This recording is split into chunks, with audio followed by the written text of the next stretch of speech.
नमस्कार, मैं हूं आपके साथ वर्षा राय। फिलहाल इस वक्त की बड़ी खबर यही है कि बाबा सिद्दीकी की गोली लगने से मौत हो गई और सभी के जहन में अब एक ही सवाल है कि आखिर ये हुआ कैसे, इतनी बड़ी चूक कैसे हुई और सिक्योरिटी को भेदते हुए इस पूरे वारदात को अंजाम कैसे दिया गया। इसी पर आपको बताने के लिए हमारे साथ एबीपी के एंकर अवधेश जी मौजूद हैं। सर, आप जब से ये ब्रेकिंग आई है, आप चैनल पे लगातार जुड़े हुए हैं, आपने रिपोर्टर से बात की, वहां पर बाबा सिद्दीकी को जिस हॉस्पिटल में लीलावती ले जाया गया, उसके बाहर जो लोग वहां पे मौजूद हैं, जहां पर इस घटना को अंजाम दिया गया, वहां पर कौन मौजूद है, आपकी सबसे तमाम लोगों से बातचीत हुई है। तो पहला सवाल तो यही कि अगर आप एक एक करके बता सकें कि कहाँ वो मौजूद थे, किस वक्त उन पर फायरिंग हुई, कैसे फायरिंग हुई, उसके बाद क्या हुआ, ये तमाम अपडेट्स। देखिए, जो पूरी कहानी है, इसको जब हमने 2 घंटे 3 घंटे देखा तो इसमें सबसे जो इंटरेस्टिंग चीज़ दिख रही है कि जो हमलावर आए थे उनकी प्लानिंग ठीक वैसी थी जैसे हम किसी फिल्म में क्राइम सीन देखते हैं। तो वो मैं बताना चाहता हूँ कि लगभग 9:15 बजे का वक्त था और अपने बेटे जिशान के साथ वो निकल रहे थे बाबा सिद्दीकी, और उनकी रोज़ की ये आदत थी, जैसा कि हमारे सहयोगी ने बताया मुंबई के, कि वो अपने समर्थकों से मिलते थे, उनके समर्थक थे वो मिल लेते थे, निकलते निकलते कुछ लोगों से मुलाकात हो जाती थी और ये बात शूटर्स को पता थी।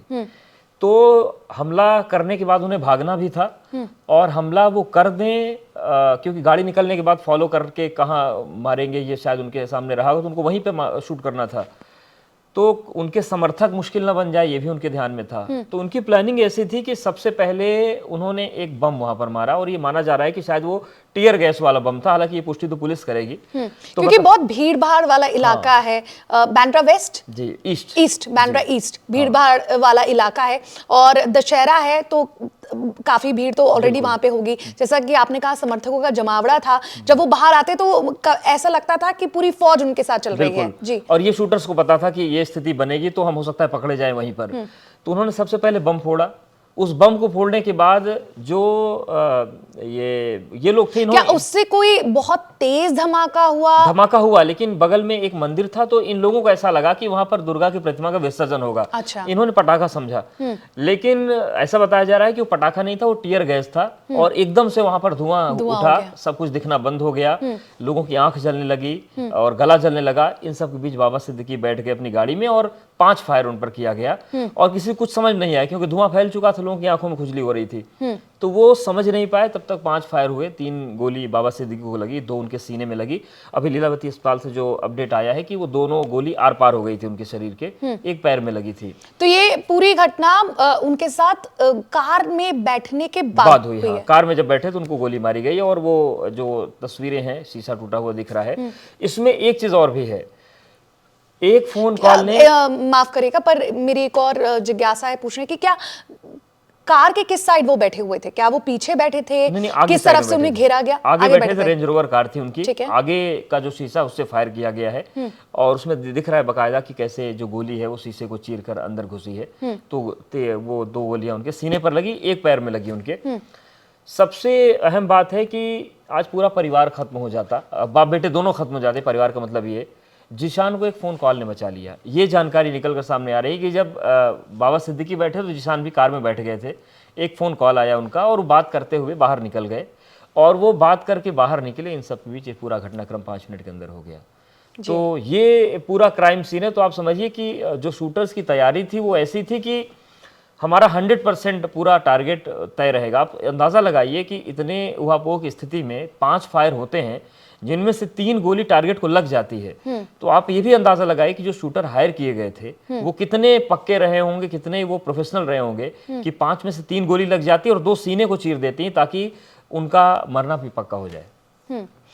अभी इसमें क्या अपडेट आई है? शूटर्स को पकड़ लिया गया है, शूटर्स का कुछ बैकग्राउंड चेक हुआ है, कहां से वो है, इस पर कोई जानकारी? हाँ, एक शूटर यूपी से है, दूसरा हरियाणा से है और जो शूटर हरियाणा से पकड़ा गया है, इसी वजह से अब मुंबई पुलिस को और क्राइम ब्रांच को शक है कि हरियाणा और पंजाब का जो इलाका है वो लॉरेंस बिश्नोई के दबदबे वाला है। इसीलिए आशंका की जा रही है कि अगर हरियाणा से एक शूटर आया है तो उसका संबंध लॉरेंस बिश्नोई से हो सकता है। एक चीज और भी निकाली जा रही है, गैलेक्सी अपार्टमेंट के बाहर जो फायरिंग हुई, ये सबको पता है कि सलमान खान को लगातार टारगेट कर रहा है लॉरेंस बिश्नोई ने बयानबाजी भी की। ये भी बात अब कही जा रही है कि सलमान खान की ढाल की तरह हमेशा बाबा सिद्दीकी रहे। वो जो सलमान को नुकसान नहीं पहुंचाया जा सका, वो हो सकता है कि सलमान खान के दोस्त को पहुंचाने की कोशिश की गई हो, क्योंकि हमेशा बाबा सिद्दीकी ने मदद की। हालांकि दूसरा एंगल भी आ गया कि व्यवसायी झगड़ा हो सकता है, लेकिन मुंबई पुलिस फिर भी ये मानकर चल रही है कि सलमान खान से दोस्ती जो है बाबा सिद्दीकी की, वो भी उनकी जान पर भारी पड़ सकती है, क्योंकि वो लगातार उनके लिए उनकी मदद कर रहे थे। खासतौर से जो काले हिरण का मामला था, और लॉरेंस बिश्नोई की अगर हम बात करें, बिश्नोई समाज दरअसल क्या होता है कि वन्य जीवों को पूछता है। तो हो सकता है ये भी एक एंगल हो सकता है कि भाई सलमान खान की आप मदद कर रहे थे, तो सलमान को तो हम कुछ नहीं कर पाए, तो आपको टारगेट करते हैं। तो ये एंगल भी मुंबई पुलिस लेकर चल रही है।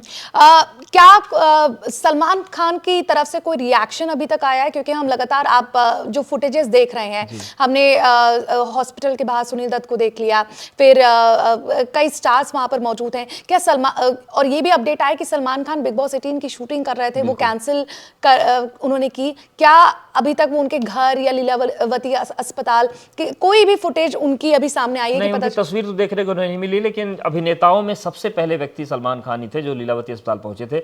सबसे पहले डिप्टी सीएम देवेंद्र फडणवीस पहुंचे, उसके बाद सलमान खान पहुंचे, और उसके बाद तो फिर सिलसिला चला। संजय दत्त पहुंच गए, शिल्पा शेट्टी पहुंच गई, ये तमाम लोग पहुंचे। लेकिन ये चीज बताती है कि दोस्ती कितनी गहरी थी। बिग बॉस की शूटिंग छोड़ा उन्होंने, वो सबसे पहले लीलावती पहुंच गए और वहां पर परिजनों से मुलाकात की। कई एंगल इसमें इमोशंस के हैं, जैसे सुप्रिया सुले जुड़ी हमारे साथ, तो हमारी जो सीनियर है पॉलिटिकल एडिटर है मेघा जी, उन्होंने पूछा कि क्या बात हुई आपकी जीशान से, जो बाबा सिद्दीकी के बेटे हैं।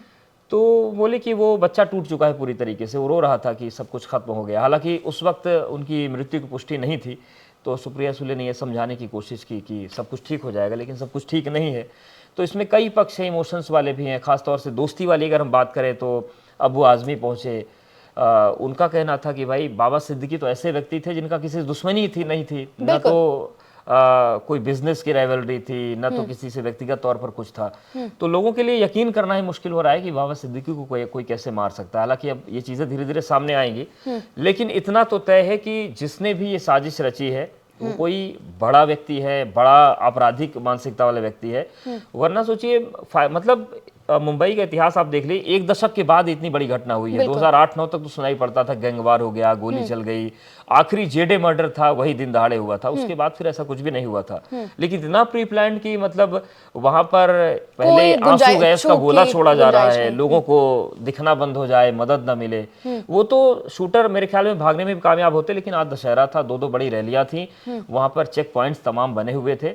और लोगों का ये भी कहना है कि जब अफरा तफरी दिखी, लोगों का हंगामा दिखा उनको पीछा करते हुए, तो पुलिस को थोड़ा शक हो गया, तो पकड़े गए। वरना तो वो इतनी जब तैयारी उनकी मारने की थी, तो भागने की तो और बड़ी तैयारी रही होगी। शायद उन्होंने दिन गलत चुन लिया और इस वजह से पकड़े गए।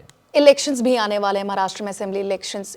इसका बाबा सिद्दीकी की मौत का इम्पैक्ट किस तरह से अब चुनावों में पड़ने वाला है? देखिए, इसमें दो चीजें हो सकती हैं। कुछ लोगों को ये लग सकता है कि बाबा सिद्दीकी की हत्या से कोई फर्क नहीं पड़ेगा। उसकी वजह ये कि ठीक है वो हार गए थे चुनाव, लेकिन लीलावती अस्पताल के सामने हमारे जो सहयोगी, उन्होंने कुछ लोगों से बात की, वो लिटरली रो रहे थे कि बाबा सिद्दीकी हमारे मसीहा थे, उन्होंने बिना धर्म देखे हमारी मदद की, हमें घर मुहैया कराया। ये एक पक्ष हो गया, मान लीजिए एक विधानसभा क्षेत्र का मसला हो सकता है।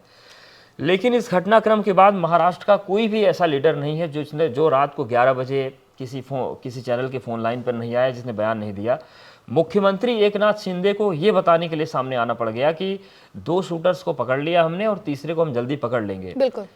तो ये मुख्यमंत्री का सामने आ जाना थोड़ी देर में ये बताता है कि सरकार इस वक्त बहुत प्रेशर में है, और उन्हें ये भी पता है कि मसला केवल बाबा सिद्दीकी का नहीं है। जिस तरीके से राजनीति जब अपना रंग लेती है तो जातियों में घुसती है, संप्रदाय में घुसती है। कोई बड़ी बात नहीं कि मामला जब आगे बढ़े तो इसको एक मुस्लिम की सुरक्षा से जोड़ दिया जाए, ये भी मसला हो सकता है। तो शिंदे सरकार निश्चित तौर से दबाव में है। आप देखिए, एनसीपी की बात करें, अगर हम पवार ग्रुप की, या फिर शिवसेना यूबीटी की बात करें, सभी लोग हमलावर हैं। कांग्रेस जो अभी थोड़े दिन पहले 2014 इलेक्शंस पहले कांग्रेस छोड़कर वो आए थे, तो कांग्रेस तो उनको नहीं पसंद करती होगी निश्चित तौर से, लेकिन कांग्रेस के बड़े बड़े प्रवक्ता आकर कह रहे हैं कि भले ही वो चले गए थे इनके पास, लेकिन थे तो हमारे पुराने सहयोगी। तो ये जो पुराने सहयोगी के प्रति प्रेम आता है ना, तभी आता है जब सियासत कोई लाभ दिखता है। तो निश्चित तौर से राजनीति होगी, वोटों में इसका असर पड़े न पड़े, लेकिन माहौल बहुत गर्म होगा सियासी तौर से, चाहे हम बयानबाजी की बात करें, चाहे आरोप प्रत्यारोप की बात करें।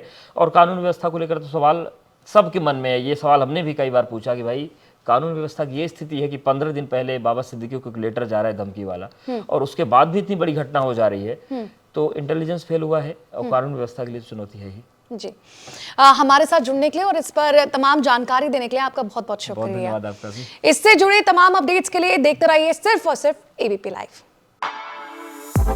For exclusive and insightful videos, subscribe to our new channel ABP Live Premium.